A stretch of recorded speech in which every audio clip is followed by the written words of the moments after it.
در حقیقت یہ talent hunting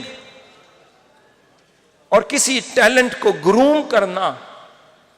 اس کو چننا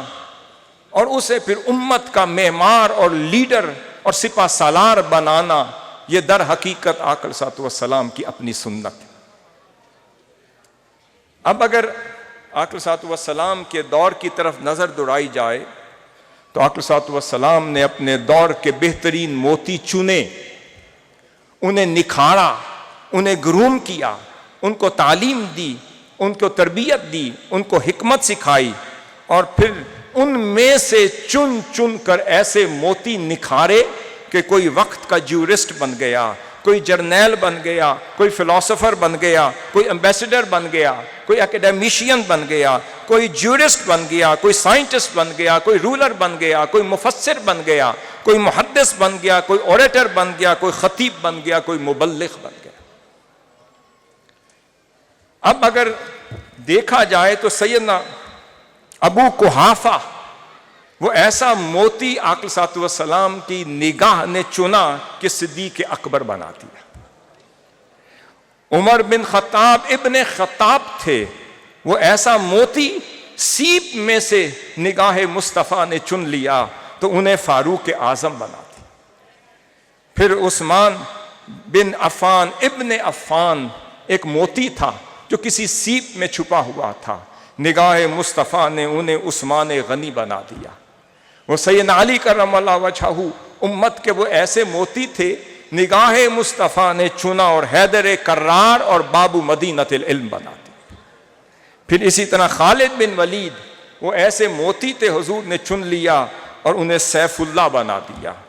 امیر حمزہ ایسے موتی تھے، سید الشہداء بنا دیا۔ عبداللہ ابن عباس ایسے موتی تھے، حضور علیہ الصلوۃ والسلام کی نگاہ پڑی تو ترجمان القرآن بنا دیا اور حبر الامہ بنا دیا۔ سیدنا عبید اللہ بن جراح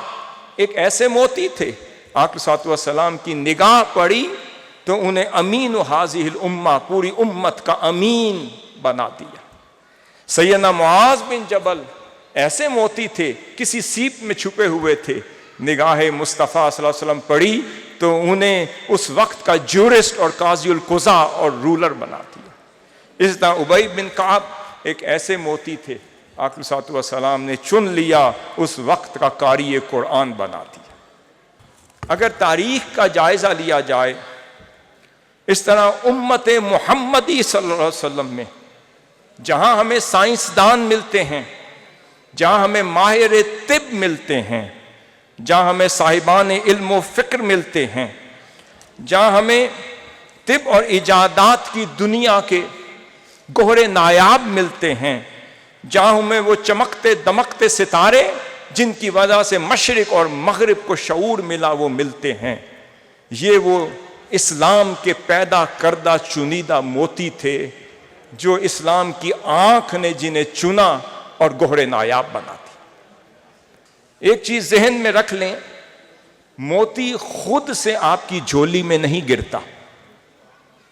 موتی خود سے مارکیٹ میں آ کے بکنے کے لیے نہیں بیٹھ جاتا، اس موتی کو کسی جوہری نے چننا ہوتا ہے، اور جوہری کو نگاہ چاہیے، اس جوہری نے اپنی تربیت اور صحبت کے پروسیس اور اس کو مینٹور کوئی ملے تو وہ موتی نکھر کر کسی تاج کا حصہ بن جاتا ہے۔